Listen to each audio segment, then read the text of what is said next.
கடலூர் மாவட்டம் விருத்தாச்சலம் அருகே சொத்து பிரச்சனையில் தாயை துப்பாக்கியால் சுட்ட மகன் போலீசாரால் கைது செய்யப்பட்டுள்ளார்.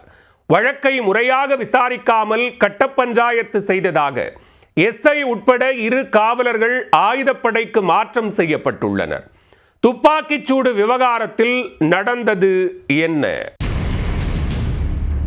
தாயை துப்பாக்கியால் சுட்டவர் மீது வழக்கு பதியாமல் பேசிய காவலர்கள் ஆயுதப்படைக்கு மாற்றம் செய்யப்பட்டுள்ளனர். சொத்து தகராறில் தாயை கொலை செய்ய முயன்ற ஆக்ரோஷ மகனின் மீது நடவடிக்கை எடுக்கப்பட்டதா? கடலூர் மாவட்டம் விருத்தாச்சலம் அருகே கம்மாபுரத்தைச் சேர்ந்தவர் 70 வயதான பத்மாவதி. இவருக்கும் அவரது மகன் வீரபாண்டிக்கும் நீண்ட காலமாக சொத்து தகராறில் பிரச்சனை நீடித்து வந்ததாக தெரிகிறது.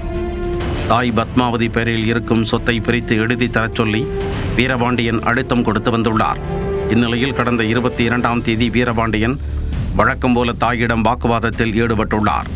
அதில் ஏற்பட்ட பிரச்சனையில் ஆத்திரமடைந்த வீரபாண்டியன் சட்டவிரோதமாக வாங்கி வைத்திருந்த ஏர்கன் துப்பாக்கியால் தாய் பத்மாவதியை 2 முறை சுட்டுள்ளார்.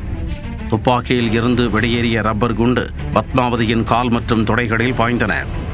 இதில் படுகாயமடைந்த அவரை உறவினர்கள் மீட்டு சிகிச்சைக்காக அருகில் உள்ள மருந்து கடைக்கு அழைத்துச் சென்றனர். முதல் உதவி சிகிச்சைக்கு பிறகு பத்மாவதி அங்கிருந்து மேல் சிகிச்சைக்காக விருத்தாச்சலத்தில் உள்ள ஒரு தனியார் மருத்துவமனையில் அனுமதிக்கப்பட்டார். அங்கு அறுவை சிகிச்சை மூலம் அவரது கால் மற்றும் தொடைகளில் இருந்த ரப்பர் குண்டுகள் அகற்றப்பட்டன. தற்போது பத்மாவதி கோபாலபுரத்தில் உள்ள தனது மகள் வீட்டில் தங்கியுள்ளார். துப்பாக்கிச் சூடு பற்றி தகவல் அறிந்த கம்மாபுரம் போலீசார் சம்பவம் நடந்த மறுநாள் வீரபாண்டியன் வீட்டிற்கு சென்று அங்கிருந்த ஏர் துப்பாக்கியை பறிமுதல் செய்தனர். ஆனால் நடந்த சம்பவம் குறித்து முறையாக விசாரணை நடத்தவில்லை, மாறாக கட்ட பஞ்சாயத்து பேசியதாக தெரிகிறது. இதுகுறித்து உளவுத்துறை போலீசார் அளித்த தகவலின் அடிப்படையில் இந்த சம்பவம் குறித்து விசாரணை நடத்த கம்மாபுரம் போலீசாருக்கு உத்தரவிடப்பட்டது.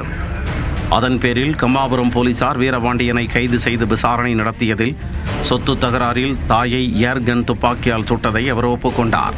கடந்த 22ஆம் தேதி நடந்த இந்த சம்பவம் குறித்து கம்மாபுரம் தனிப்பிரிவு காவலர் எஸ்பிக்கு தகவல் தெரிவிக்காமல் இருந்துள்ளார். மேலும் துப்பாக்கிச் சூடு தொடர்பாக வழக்கு பதிவு செய்யாமல் கட்ட பஞ்சாயத்து பேசியதால் கம்மாபுரம் எஸ்ஐ ராஜாராமன், தனிப்பிரிவு காவலர் சரவணன் ஆகியோரை ஆயுதப்படைக்கு மாற்றம் செய்து மாவட்ட எஸ்பி ஜெயக்குமார் உத்தரவிட்டுள்ளார். துப்பாக்கிச் சூடு வழக்கை முறையாக விசாரிக்காமல் கட்ட பஞ்சாயத்து செய்ததாக எஸ்ஐ உட்பட 2 காவலர்களை ஆயுதப்படைக்கு மாற்றம் செய்யப்பட்டது விருத்தாச்சலத்தில் பரபரப்பை ஏற்படுத்தியுள்ளது.